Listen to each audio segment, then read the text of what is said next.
Welcome to the Emotional Balance Sheet, the go-to podcast for parents with multiple kids, especially those with twins, triplets, or more, who are navigating the maze of modern family life and personal finance. Whether you're overwhelmed by education or retirement planning, parenting dilemmas, career transitions, or trying to define your purpose and plan, we're here to guide you with empathy, encouragement, and expertise. Hosted by Paul Fenner, founder of Tama Capital, a certified financial planner and parent to 4 kids, including a set of triplets. Our podcast is your ally in the quest for financial peace of mind, proving that money matters, but family comes first. Subscribe now and join our community of empowered parents at tamacapital.com. This podcast is for informational purposes only and should not be relied upon for investment decisions. Clients of Tama may retain positions in the securities discussed in this podcast. What does comprehensive financial planning even mean? At Tama Capital, it means a family office where lifestyle planning such as retirement, college, portfolio management, and tax prep and planning are all under one umbrella. But it goes beyond numbers. We focus as much on the emotional side of financial planning as we do on the financial side. We get you. We understand your challenges of building a family, business or career, and a healthy life. We are devoted to wealth planning for families like yours because we are you. Learn how our family can help your family by visiting tamacapital.com. Are you feeling behind financially? Are you a parent juggling everything from college to retirement savings to kids' activities to daily expenses? Dr. Jennifer Dragonette returns for her much anticipated monthly conversation with me, and we dive deep into a timely and universal theme. Why do so many families, even those who are doing well objectively, still feel like they're falling behind emotionally and financially? This has been a recurring theme during my planning season. There's this persistent sense of anxiety and not enoughness surrounding our personal and our financial lives. Dr. Jen helps us unpack why these feelings are valid, the impact of social comparison, and how our nervous systems are being stretched thin, not only by money matters, but also the broader stresses of today's world.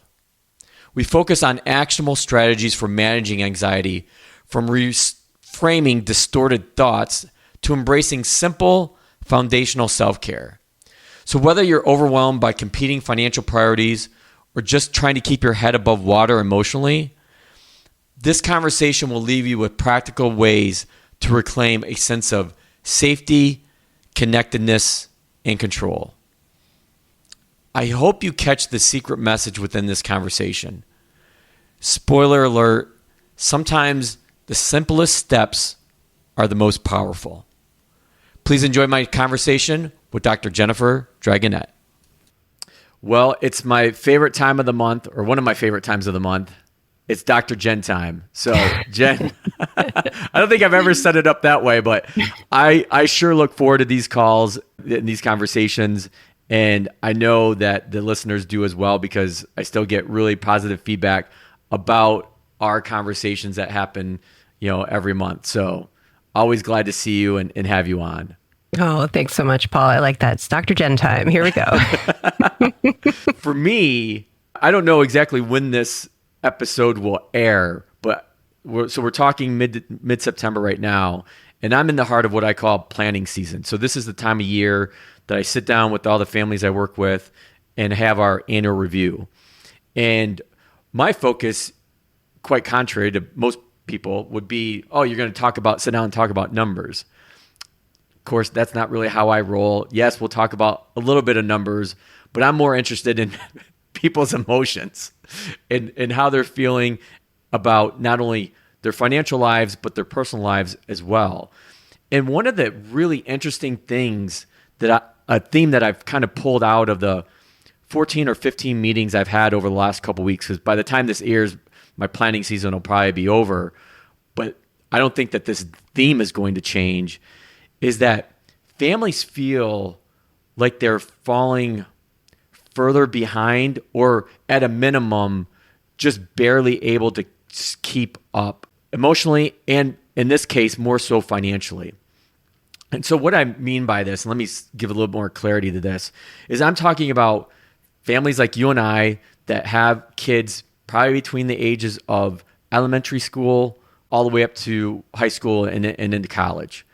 So I've said this a million times before. I write about it all the time, is there's no shortage of personal and financial priorities that are pulling on parents in this life stage. You think about saving for college, saving for retirement, paying for kids, activities, whether they're extracurricular, athletics, you name it.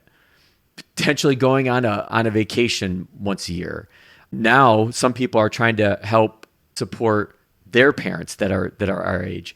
So some people might look at that and say, well, those are first world problems to have. Like if I made the kind of money that you did, then oh my God, I'd be on like easy street. And I think that's a challenge for most people to realize, especially a lot of the families that I work with probably don't realize that they're in the top 7 to 8% of all income earners in the U.S. And there's like, I think 330 million people in the U.S. right now. And so I'm trying to get my arms wrapped around kind of where this is coming from and how I can help people. It's kind of like Carl Richards actually kind of taught me this. It's like diagnose before you subscribe. Like have a conversation, try to understand like where these feelings, whether they're real or I don't want to say imaginary. I guess I don't know what the clinical term would be, but they're real to these people. And I'm like, this is a great topic to bring up with you and have us thrash around and see what we can find out, because there's some times where I have to be, very transparent and blunt with families I work with about where they're at financially. Sometimes I don't always deliver, easy news to take. But in a lot of the cases that I'm referring to right now is that these people on the surface are all doing well. But when I peel back that layer one or two, then I really get into, well, I don't really feel like I'm doing that well, and I feel like I'm falling behind, and how am I going to be able to support my family in the way that I do? It's a really rich topic, Paul. And just as I was listening to you talk about that, there are a bunch of threads that we've briefly touched upon in different episodes. And I think it kind of folds a lot of things together. So I'll tell you what I'm hearing in there, and then maybe we can figure out where we want to dive a little deeper. Part of that question you just phrased of, like, we don't want to say that this feeling or this emotion is invalid or wrong. And, per some of our previous conversations, the reason that we don't want to say that is because it then puts that person on the receiving end, and they have to actually defend that emotion. Yeah. Right. So it, right? It's like the minute we say to someone, don't worry about that, their brain is going to give them 10 different reasons why they really should be worrying about it and why it's reasonable. So, Which is why I never tell anybody to calm down when the market's like blowing up to the downside. That's the worst thing. Exactly. It's this funny thing that our brains do when, if someone says, oh, you shouldn't be having that feeling, or that's not reasonable, we're like, oh, let me demonstrate to you why that's a reasonable feeling. So I love that you're, really aware of that and sensitive around that. And there are sometimes ways that our emotional response is elevated, maybe a little distorted around the facts or the reality of what we're dealing with. And it's typically going to be in the direction of fear, self-protection, trying to ensure that our families are okay, which totally makes sense. And so, if I'm working with someone, and I do work with people who have similar fears, am I going to be able to pay for college? Or, it feels like I'm okay. My financial advisor tells me okay, but I can't stop worrying about this. Usually I'm going to think about it kind of the way that we've talked about anxiety and how it shows up in our mind. And there are a few different ways that I might want to go with this, but, remembering that anxiety is going to present to us some pieces of information that it wants us to treat as facts. Like, yes, you're worried about this and it is going to happen and it's going to be really bad when it happens. And you're not going to be able to cope with that. You're not going to be able to handle the consequences. That's what those fears, that's what that anxiety sounds like when it shows up. And when we're talking about real tangible things like kids going to college, like buying a new home, buying a car, whatever it is, going on that vacation, part of the challenge that I see is that we are very comparative by nature. We look around us in the neighborhood and we look at the cars we see. We look at the other houses. We look at, social media and see who's going to what colleges. And, we get this very curated version of other people's lives staring us in the face all the time. And then we compare it to our own internal experience, which we know all of. So we know the worries. We know how far we had to stretch to get that car. We know how much we worried about it or all the sleepless nights. We don't know that about other people. So it appears that, and I think unfortunately right now in our society, it's even more curated. If it appears that everybody's got it together and we're slipping, we're not able to catch up to where we perceive other people to be. But we don't always register that it's a perception and it may not be reality. Yeah, that's a really good point. And, this is where I tend to go on my rant about bashing social media because it's just everybody's, human highlight reel. But I think that where the one area that I struggle, and I think you kind of touched on this, is that when I'm sitting down having these conversations with people, is me telling them that they're going to be okay, whether it's for college or retirement or whatever the objective is that we're talking about. What I'm finding is that that's not enough. And then my next layer to think about is, okay, how can I show them? And this is where everybody's different. And this is kind of like in your world too, where the person you're talking to at 12 o'clock today is going to be different than the person that you're talking to at 2. And you have to be able to adjust and pivot to that. I think that works in my world too, in the world of financial planning, in that if my words aren't enough to help ease their mind or give them a sense of, okay, yes, I'm going to be okay, then what can I do next? And the research that I've kind of read and reviewed on this is that even if you show them on paper, that still may not be enough. And so what I kind of struggle with is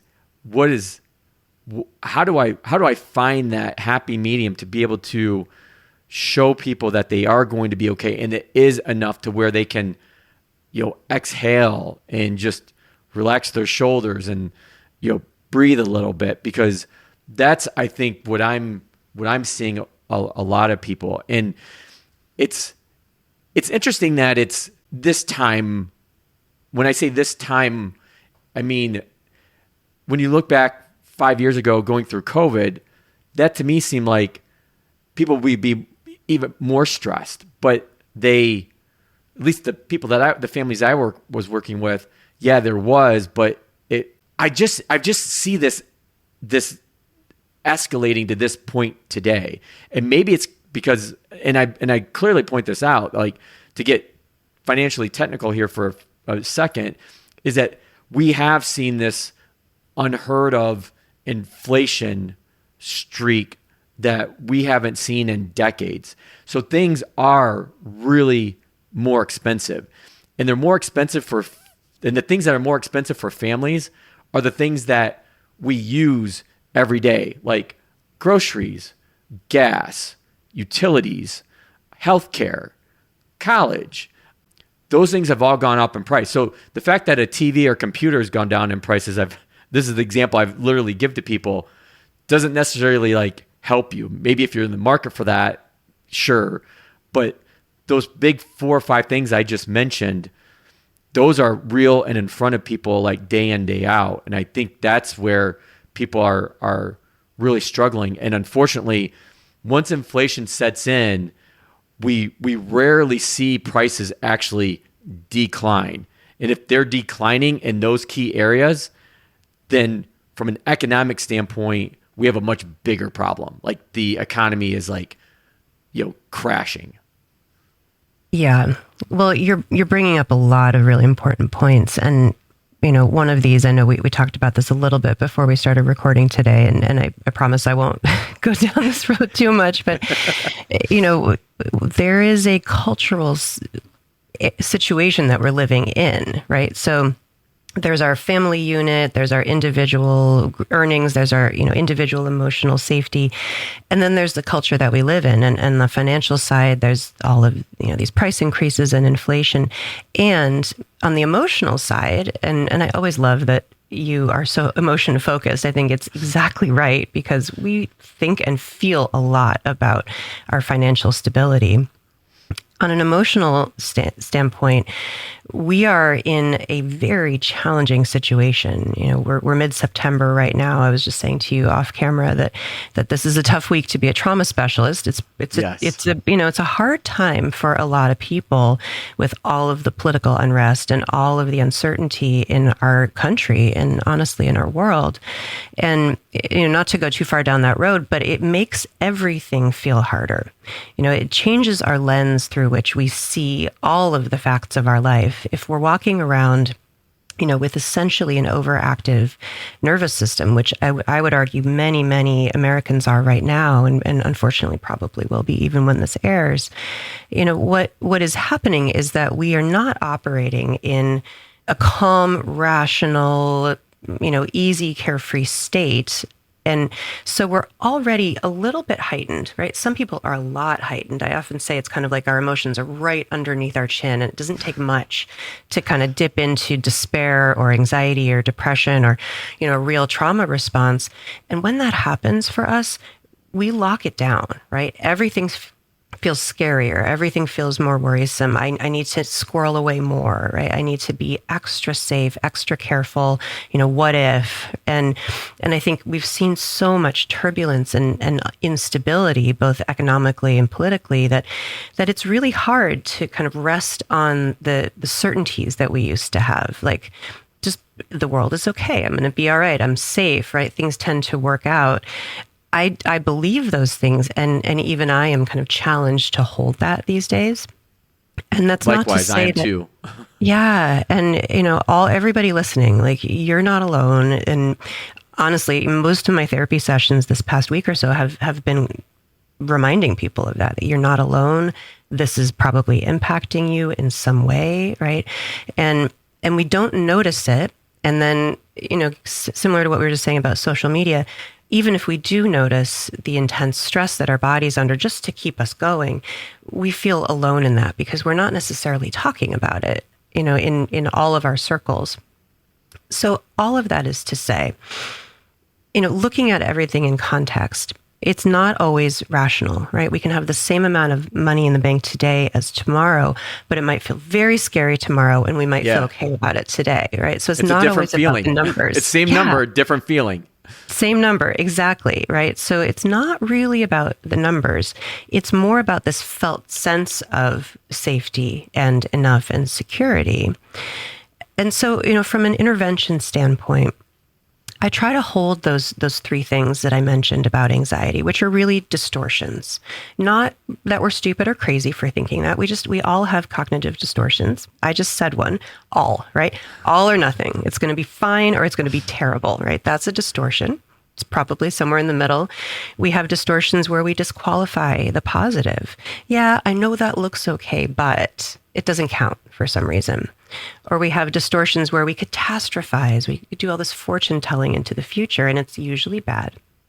So to intervene, I often try to go down all three of those pathways, just kind of holding the evidence as neutrally as we can.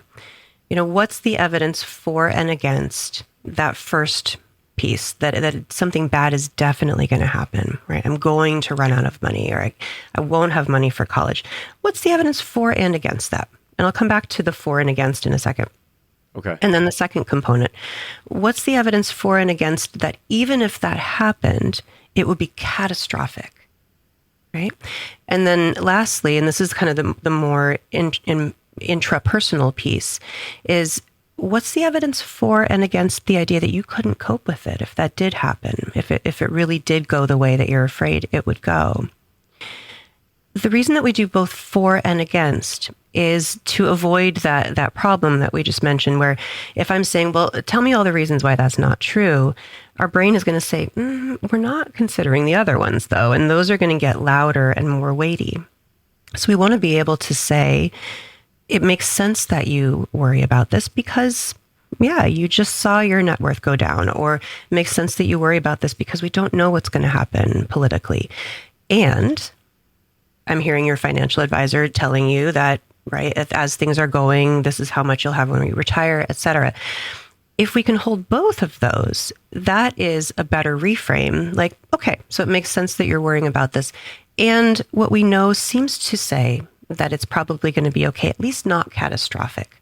So we're starting to kind of turn down the volume on some of those concerns. You just gave me like my thesis for the rest of planning season is to be able to have these conversations in that manner, to where, because I feel it too, like, and I'm very honest and transparent with the families I meet with and work with, that, hey, Teresa and I are going through the same things right now.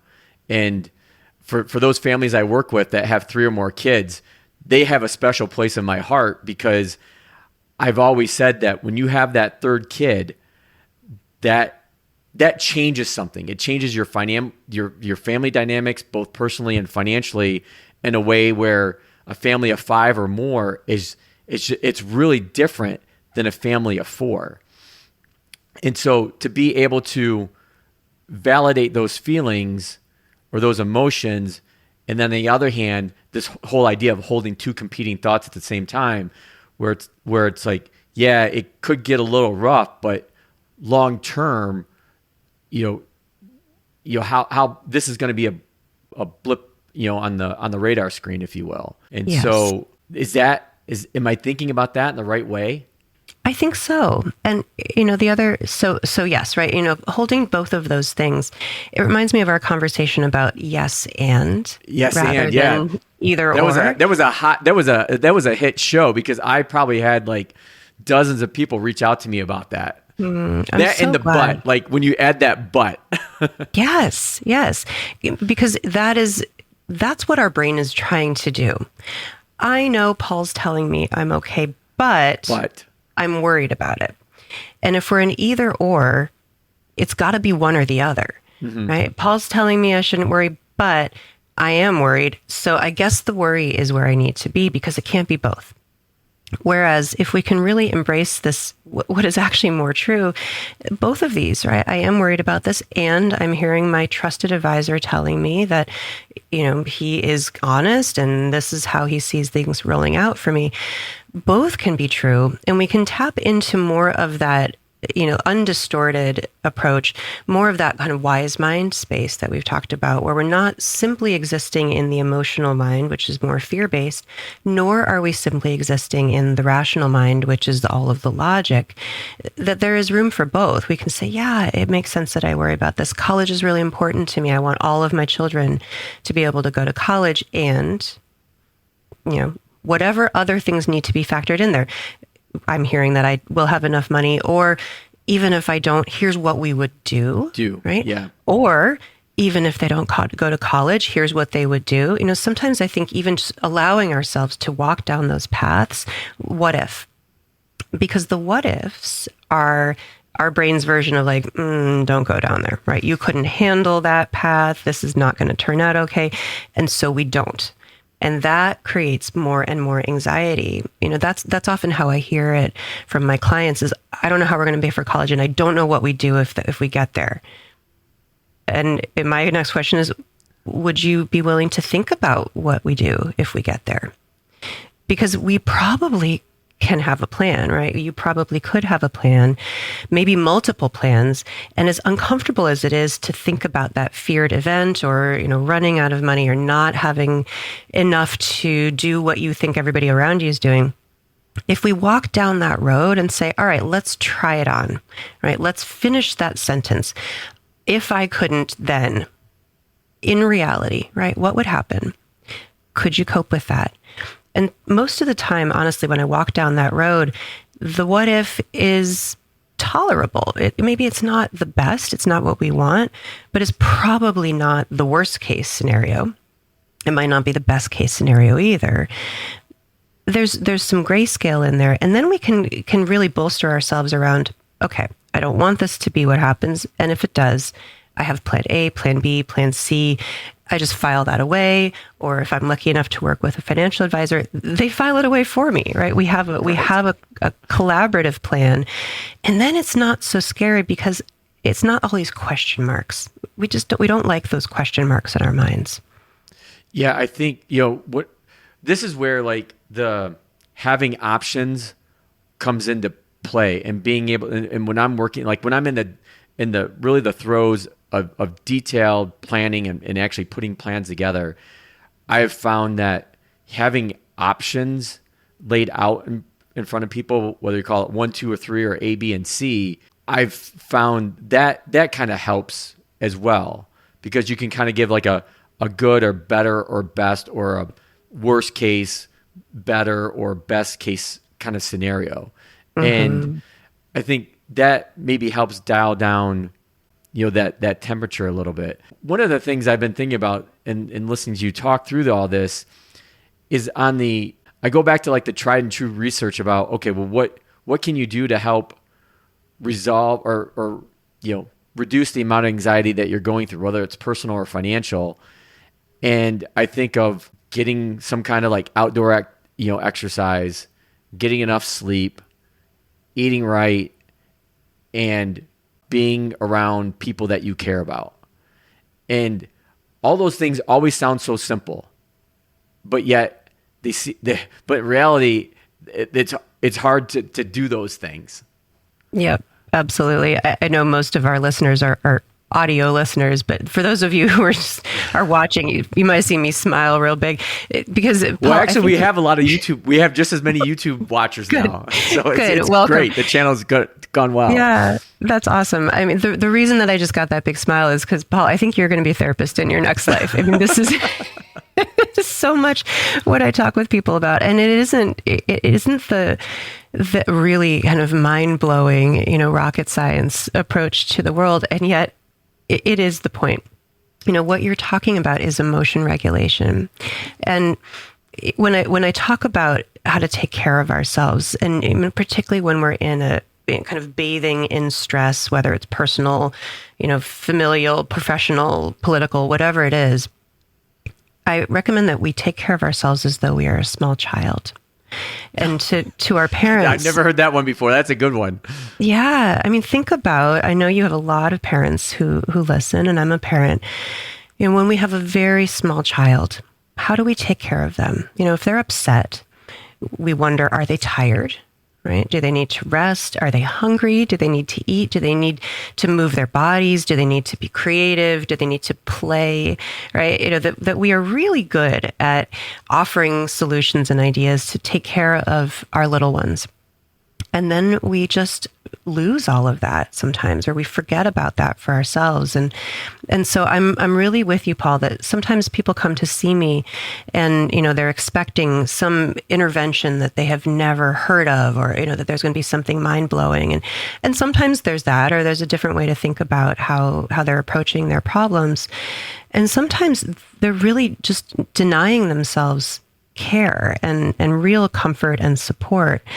There's a lot of talk about self-care these days, which is great. And I'm glad people are taking care of themselves. What I mean when I talk about self-care is not necessarily go get in a bubble bath and, listen to classical music and do the crossword puzzle. That's great. What I really mean with self-care is, are you taking care of your medical needs? Right? Are you seeing a doctor about the things that are really concerning to you? Because that's going to add up as stress. Are you getting enough sleep? Like, really, are you getting enough sleep? None of us are, right? Are we eating food that actually nourishes us? Or are we kind of cramming down a little bit where we can here and there? Are we drinking water? Are we moving our bodies, right? Are we getting outside in nature? These are really some of the must-haves. And, if anybody's listening, like, oh, yeah, I will say that again. These are must-haves. We have to have these components in our life. We know what happens if our children don't have that. If we prevented our children from seeing their friends for a month, they would be bouncing off the walls. Right. And yet, how many of us adults really make space for our close friendships? How many of us adults are willing to say to somebody, I am so scared and stressed right now? How many of us adults are willing to say, that sounds fun. I need to rest this weekend. I need to sleep. I need to take care of myself. I need to connect with my partner. So all of this, it doesn't directly address the stress around all of the financial concerns or how do we pay for things. It's going to make it all feel worse, though. So that idea of, the stress being right underneath our chin, some things we can control, some things we can't. Let's avoid avoidable suffering. Let's protect our baseline. That's the way I often talk about it when I'm training therapists around emotion regulation skills, which are exactly these. It's not even more complicated than this, right? It's like fill your life with things that you enjoy. Take good care of yourself. Feed your body. Pay attention if you're hurting. I talked about it as protecting our baseline, right? Keeping our baseline stability as high as possible so that when these inevitable dips and anxieties come in, we're not already depleted. We're not already at the bottom of our barrel with nothing left to give or to support other people or to get ourselves through a really hard week. So the more we can just, day on day, these are really things that I try to do every day. I'm not perfect, but I try. And I recommend people do all of these things every day so that we're as good as can be to face the inevitable stresses that come our way. I've got this thought is both, of course, it's both personal, emotional, and financial. My question is why do we struggle with doing the simple things like going out for a walk? But if somebody told you need to take this pill, you would probably do it. And I see the same thing on the financial on the financial side of this, where if you just start putting a little bit away, it's better than doing nothing. But then like I talk with other people that are looking for these complex investment strategies, if you will, to get really finite. And I'm like, why do we really need to do that? Why can't we just keep it simple? And that's a theme that I always come back to is I think the acronym is KISS, like keep it simple, stupid. And I wonder now, like listening to you talk about this, like what's going on in our minds that wants us to do something big and complex rather than just doing the simple thing that's going to make us better? It's a really interesting question, Paul. I think about this a lot too. That's probably a whole nother conversation. I think, I'll give you my initial thoughts about it, and maybe there is more to say, but I think on the one hand, in terms of kind of like why do we seek out this complexity when the simplicity is right there? I think sometimes we believe, and this might be a distortion too, we believe that we've already tried that, or we believe that it's not enough, right? If that were enough, I'd be fine. And then if we're really honest with ourselves and introspective, we're probably not doing those things as well as we think we are. So sometimes even just to get at that question, I might ask someone to track those behaviors.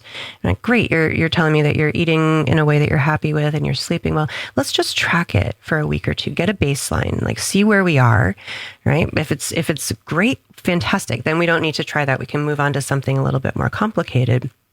What I sometimes find is that we really aren't doing all the things that we think we are. And so we're kind of, maybe we try walking for a week and we're like, oh, it feels good. And then we kind of lose motivation or lose time. And we're like, oh, that didn't work.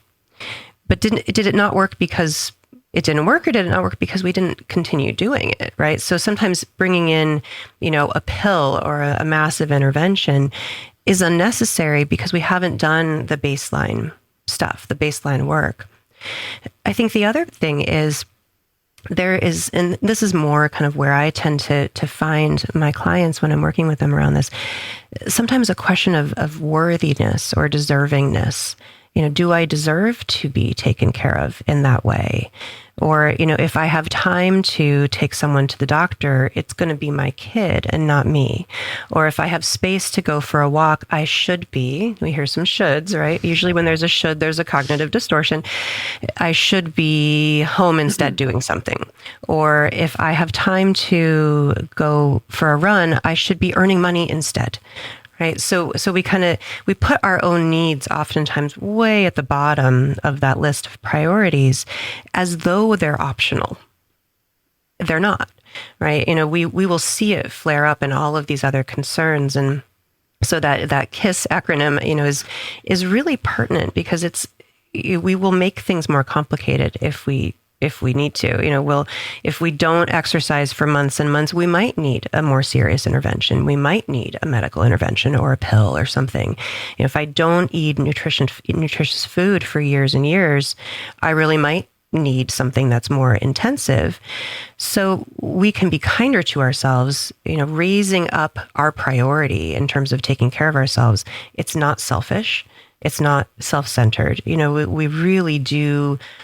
For those of us who are other focused, we owe it to the people we love to be taking care of ourselves as though we're a small child. We have nothing to give if we don't. Well, I think that's probably a perfect way to wrap up this conversation on this topic. And I always love how we start with one idea and we branch off into others. And so hopefully everybody has found this valuable. So if you are going through high levels of anxiety, start with the basics, do the simple things, and you'll probably get to where you want to go much faster. Well, Dr. Jen, thank you so much for being back on. Like I said, I love these conversations with you every month, and I know others are getting a lot of value out of these as well, listening to you. So thank you very much.